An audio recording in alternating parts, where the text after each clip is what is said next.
programa de opinión y análisis. Son las 9:07 y está con nosotros nuestro tercer invitado de hoy, Stevie Gamboa, director de Energía, Minería y Medio Ambiente.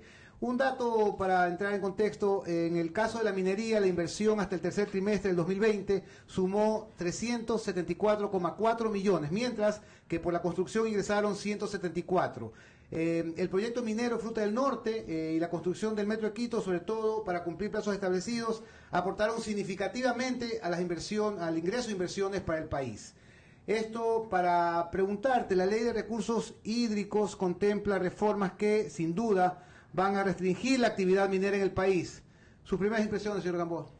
Buenos días, gracias por el espacio, Juan Javier, gracias al panel y qué gusto saludar a quienes nos escuchan.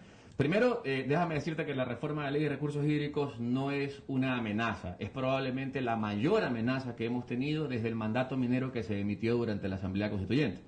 Podría acabar con 30.000 plazas de empleo y pone en riesgo las 237 concesiones que se entregaron durante las subastas públicas del año 2017. Es decir, no es una reforma que atiende a proteger el agua, es todo lo contrario, es una reforma que tergiversa el uso del agua y manipula la información pública para darnos la percepción de cuidar el agua bajo la real premisa de impedir la actividad minera legítima. Cuando tú prohíbes la actividad minera legítima solo pasa una cosa: prolifera la ilegal, la extracción ilícita y los delitos. Pero he escuchado con atención a quienes nos acompañaron previamente en las entrevistas y solo como dato, la revista Vistazo recoge lo que dice el Banco Central y lo hace el 15 de enero de este año, donde dice no solo eso, no solamente reconoce que más de 374 millones se recibieron como inversión extranjera durante el 2020, porque de hecho fueron un poco más, fueron casi 500, sino que se exportaron desde el sector minero más de 810 millones, que en la práctica son más de 1.000, porque este dato es incompleto, es hasta noviembre nada más. Es decir, no somos lo poco que nos dijo hace un momento el candidato Pérez, sino más bien somos el sector que ha crecido con mayor velocidad y que tiene el mayor potencial para atraer inversión extranjera durante la próxima década. Y esto no te lo digo porque lo creo, sino porque lo sabemos. Y acá también te traje, y te los puedo dejar, las publicaciones donde nuestros países vecinos, como Perú y Chile, ya perciben más de 4.000 millones de dólares anuales en inversión extranjera. Es decir, son pálidos nuestros 374 millones respecto a estos 4.000. Pero ¿por qué esto se pone en riesgo bajo la reforma de una ley? La Asamblea Nacional, en un proceso irregular, y yo te diría con la intención inconstitucional de aprobar una reforma a la Ley de Recursos Hídricos, ha iniciado, a escondidas de la opinión pública, una campaña para cambiar una legislación específica, la Ley de Recursos Hídricos. Y de esta, que tiene muchos errores, te traigo los 3 más graves, que son los que le hacen más ruido al sector minero. Sin duda, cuando sepan los demás sectores productivos las cosas que aparecen en este proyecto, también estarán aquí tocándote la puerta pidiendo ser escuchados. Pero esta ley pide 3 cosas, o auspicia 3 cosas. La primera, pretende generar una prohibición para la actividad minera metálica en todas las escalas y en todas las fases, usando términos que suenan románticos pero que no son técnicos. Por ejemplo, te dice ecosistemas vulnerables y sus áreas de influencia. Entonces, estos no son temas técnicos, esto no se puede escoger al azar. Las prohibiciones para un sector extractivo solo se pueden establecer a nivel constitucional. Tanto es así que el actual gobierno, cuando quiso extender a centros urbanos la prohibición extractiva, tuvo que convocar una consulta popular y así poder modificar el texto constitucional. Esto es totalmente inconstitucional, no se puede prohibir la actividad minera mediante una reforma legal, pero lo tiene la Asamblea y lo tiene en su informe. Y luego te voy a decir quiénes son los asambleístas con nombre y apellido que vienen proponiendo esto. Lo segundo es que le piden al sector minero, y solo al sector minero, un certificado de no producir impactos a la calidad del agua a perpetuidad. Esto que no existe en las figuras del derecho, porque nada puede ser perpetuo, quizás para el mundo de la religión existe lo perpetuo, para la técnica no existe la a perpetuidad, pero acá lo ha definido la Asamblea en su texto propuesto, que llegó a segundo debate y que no fue conocido la semana anterior por haberse modificado el orden del día, y quieren que obtengamos certificados a perpetuidad, cosa que no se puede. No podríamos obtener un certificado y en consecuencia no podríamos hacer actividad minera. Te interrumpo para hacerte una pregunta con respecto Claro, a eso. El candidato Yacu Pérez decía en la entrevista al inicio del programa, y lo voy a citar, decía: no hay tecnología que evite la contaminación del agua por la minería metálica. Existe entonces, si no hay tecnología que detenga la contaminación, ¿cómo se pueden pedir certificados? ¿Cuáles son los estándares? Acá lo que tenemos que entender y que hábilmente el candidato Pérez hace es modificar y utilizar palabras al azar, y eso es parte justamente de la falta de técnica que tenemos en la normativa.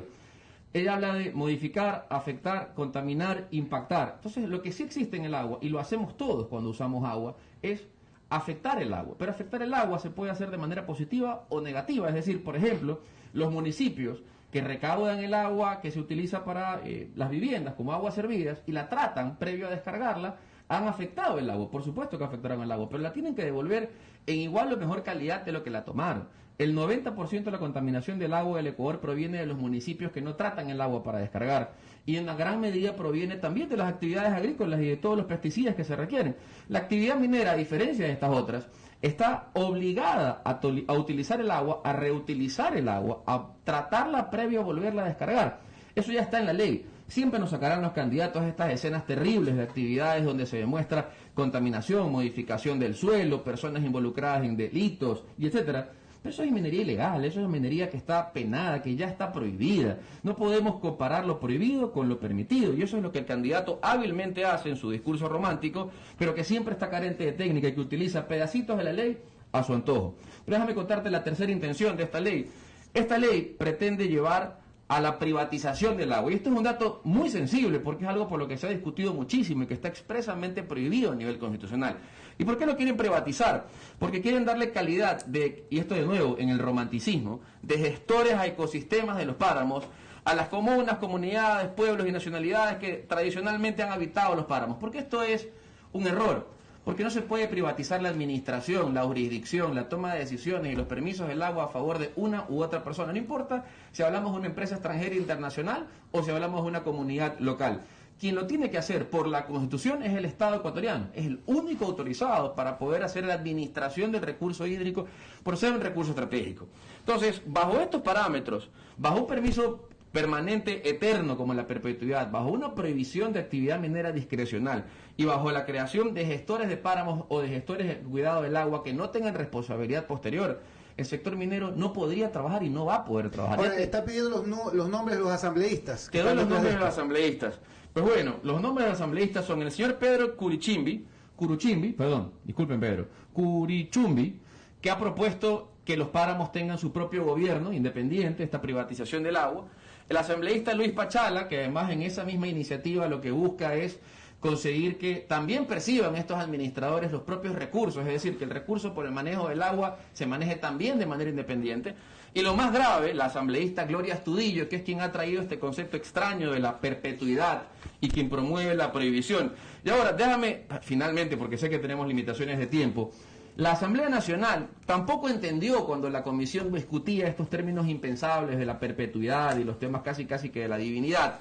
Tampoco entendió lo que discutía y en consecuencia, en el punto 2.2 del informe para el segundo debate, expresamente dice que al no entender a la asambleísta Gloria Astudillo, se le pidió que comparezca a ella, que comparezcan varios expertos relacionados con temas de perpetuidad ambiental y que ahora sí lo han entendido. Sin embargo, el mismo informe reconoce no haber recibido otros actores públicos o privados, ciudadanos ni entidades del Estado. ¿Qué quiere decir esto?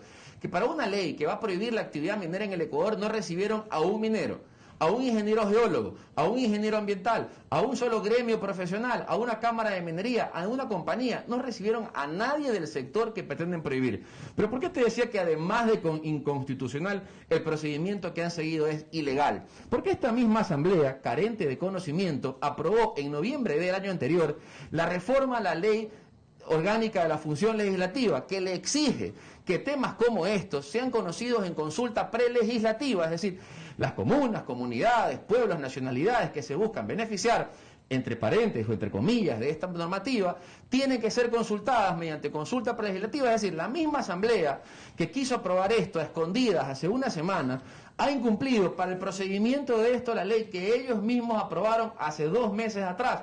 Solo eso ya es razón suficiente para archivarla. Esta ley no amerita ser analizada, debe ser archivada por haber incumplido todos los procedimientos y ser inconstitucional. Señor Gamboa, finalmente, ¿qué hará su sector para impedirlo y cómo ha manejado el gobierno esos temas?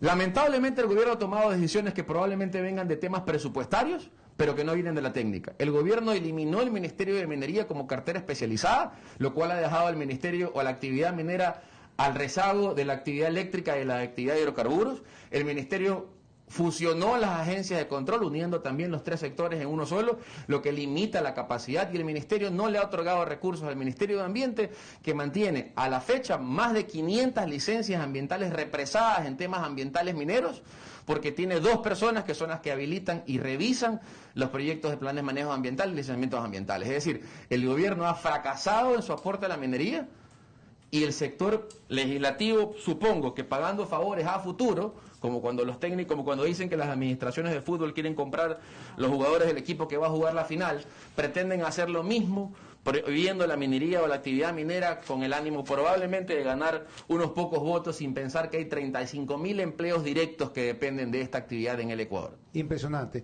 Stevie Gamboa, director de Energía, Minería y Medio Ambiente. Antes de irnos a un pequeño corte, está ya con nosotros el ministro de Agricultura, Javier Lazo. Todo arreglado con Jefferson Orejuela. El jugador se vestirá de azul, va a Emelec este año 2021. Un corte, regresamos.